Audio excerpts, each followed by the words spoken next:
I ain't quite got time to teach no more class right now because I'm winning. I'm laughing because it's true. And code a lot of stuff and try a lot of different things. Is it me or is he on ecstasy here?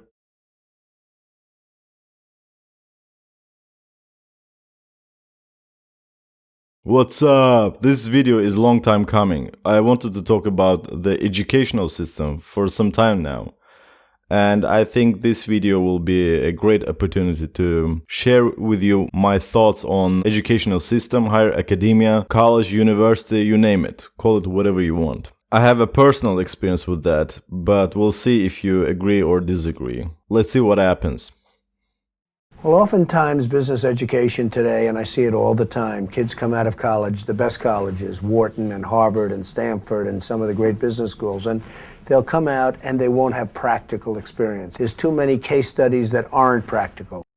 I agree with that in many senses. I myself studied for 5 years, and truth be told, up until the last year of my studies, I didn't know who my potential employers were. That's a big loss on the account of university. And maybe their intent is that we take self-ownership, self-accountability and search for ourselves. But I mean, if you're studying, most likely you attended the college or university when you were very young and don't really know how to navigate. But there's another scenario, more likely to be true, and I will take it up later on in the video. You know, we ask kids that are 16 to 18 years old to make $100,000 debt decisions when they go off to university. And they're not prepared for that. They don't know what they're getting themselves into. They just assume, okay, I'm going to pay 4 years of education at $25,000 a pop, and when I come out the other side, somehow I'll be able to pay it back. Right. That's not how life works anymore. Kevin dropped some uncomfortable truth. Think about it. You're not allowed to drink alcohol before you reach age of 20. And it's 21 in US, I presume. But at the same time, you're mature enough to defend your own country, to make the draft, to go through military services. Another good example is that you are not mature enough to have sexual interaction with another adult person. Yet, you are perfectly eligible to drown in all kinds of loans that you will not be able to repay back in the upcoming 20, 30, maybe 50 years. Many youngsters go bankrupt just because of that, and there's no one to tell them to take those decisions very seriously, to be cautious before they make the life choice that will alter their future forever. So there are a lot of different degrees that cost money, but they don't generate any income. You know those degrees I'm talking about. I've heard a lot of cases where people go through universities, colleges, and still cannot get the job they were studying for. And they end up being employed by some kind of a service company. That's a lot of money down the drain. There's no need even to have a college degree at all, or even high school. I mean, if somebody graduated from a great university, that may be an indication that they will be capable of great things, but it's not necessarily the case. Yeah, and at the same time, Tesla demands that you have higher education to be employed, to be even considered to become an employee. But I understand his point of view. He talks about entrepreneurship, being a leader of your own life. But the fact of the matter is that most of the people, majority of the demographics, want a leader to show them the way, point at which direction they have to go, and what life choices they have to make. You know, if you look at, say, people like Bill Gates or Larry Ellison, Steve Jobs, these guys didn't graduate from college. But if you had a chance to hire them, of course, that would be a good idea. Yeah.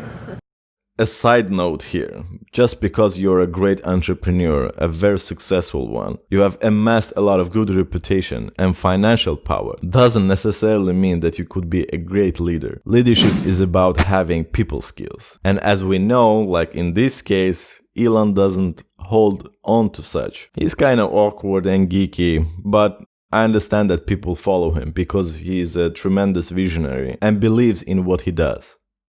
I think having the flexibility to explore a lot of different things, which you can do when you're in college, which is one of the amazing things about being in college, is you can work on all these hobbies and code a lot of stuff and try a lot of different things. Is it me or is he on ecstasy here? It's this amazing flexibility that I think most... Or maybe cocaine?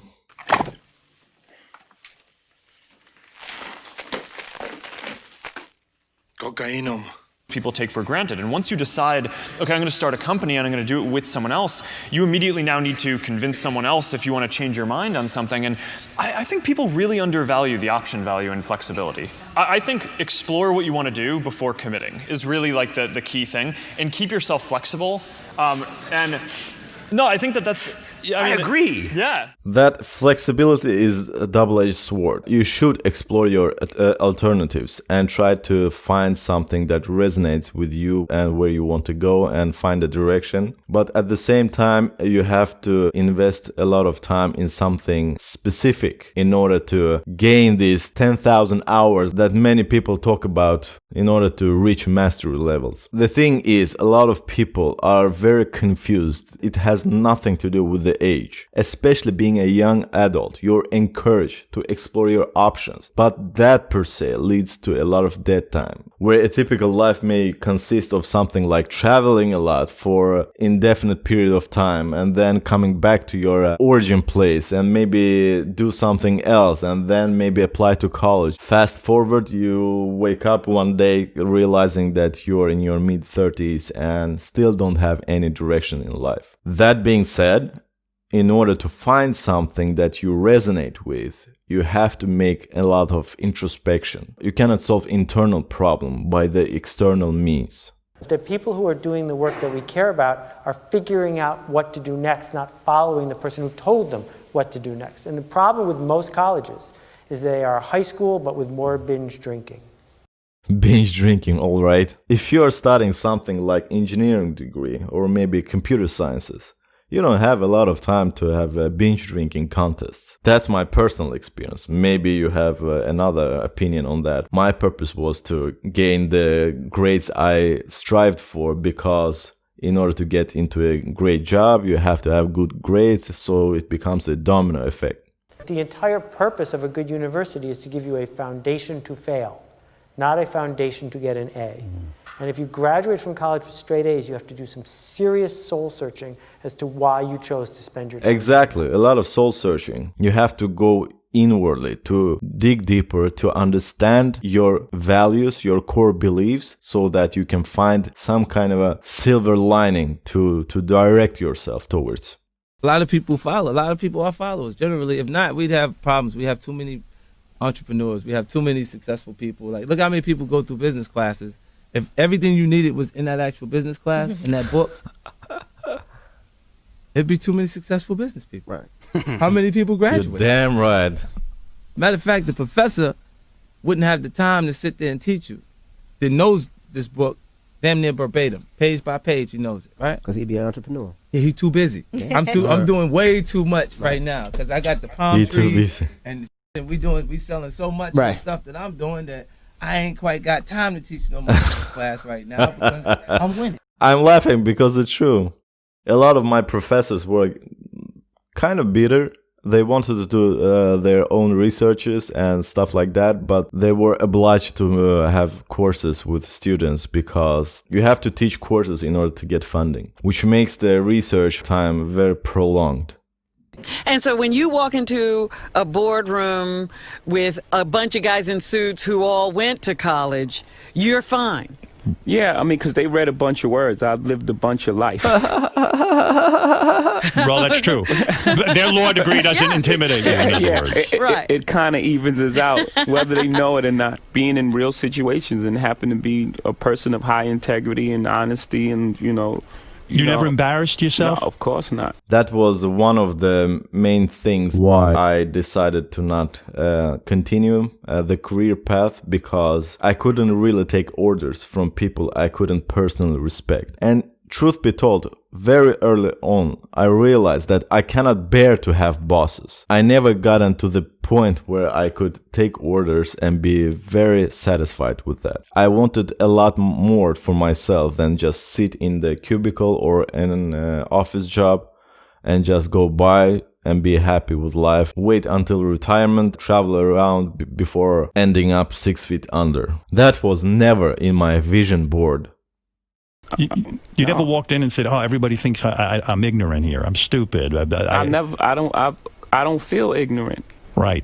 You know, I don't. Right. I felt like I came up in a situation or a time, you know, where I wasn't afforded certain opportunities. And if afforded opportunities, I could be Oprah, I could be Bill Gates, I could be Warren Buffett. I want to be bold and say that that's the main thing that made Jay-Z very successful. His self-esteem, his confidence, his belief in himself. He never saw any limitations in his background, his skin color, his looks, or any other attributes that we are very attached to and identified by.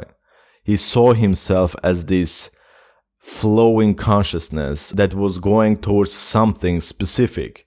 He saw his vision and he wouldn't let anything to stand in his way towards that greatness. You really have to assume formlessness, being detached from different conventions, traditions, and becoming this entity of driving force, becoming obsessed. You know, I think most of the parents and students think of it actually as an insurance policy where you're buying this really ever more expensive insurance so that the students don't fall through the really big cracks in our society, and we should be asking some big questions why the insurance costs are going up and up like that. Truth be told, that's exactly what education is today. Insurance against becoming broke. Because we people, we crave safety, we crave security, and you go through a conventional educational system, a proper education, if we can call it that. You know for sure that you will get some kind of a job, but that ends up biting you in your ass, because things that don't demand risk-taking have very little reward. You're selling your time on this planet to get assurance that you will have bread on your table and roof over your head, but in return you become very rigid in how you can spend that time on your own leisure time. I hated school. I really hated school. I hated school. Generally, right? Because it was this instruction following thing. Now, I bet you it's probably also because I wasn't good at it. And some people, like I've got a great conceptual memory and a terrible rote memory. One of the main things with school is that it's very rigid, which makes many people to fall off because they don't fit into that system. There's this one caricature where an employer asks different employees to climb up on a tree, and these employee candidates are different types of animals. And of course, the ape will do the best out of them. That's the same thing with the educational system. And actually, there's a reason to why. Because the way society or maybe authorities look on people is like having resource. Like one person is one coin or something similar. So if you don't go through that approval system, which is educational system, you are not fitted into building up this society, which eventually ends up ruining your personal life if you don't feel that you are one of them. That's why it's very crucial to follow what you think is right for you and not push yourself to wake up every day to do a labor that you cannot stand, because at the end it will eat you up from inside.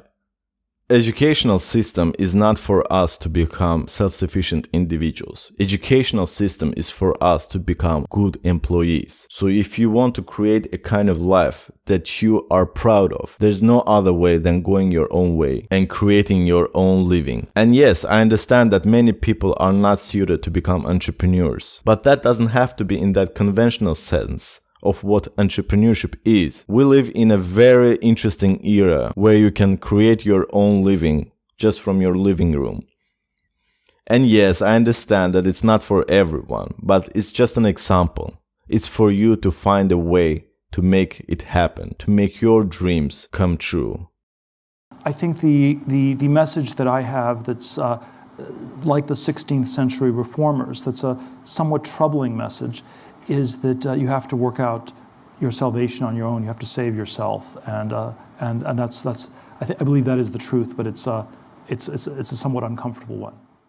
A great end note here. You have to save yourself. Nobody else cares about you more than you yourself. So your salvation lies up here. You have to decide for yourself. Dig deep and understand what is it that you are willing to give up in order to reach your vision. I don't know if you remember the most famous album by 50 Cent, Get Rich or Die Trying. It's never about the money. It's all about freedom. Owning your time is the ultimate luxury.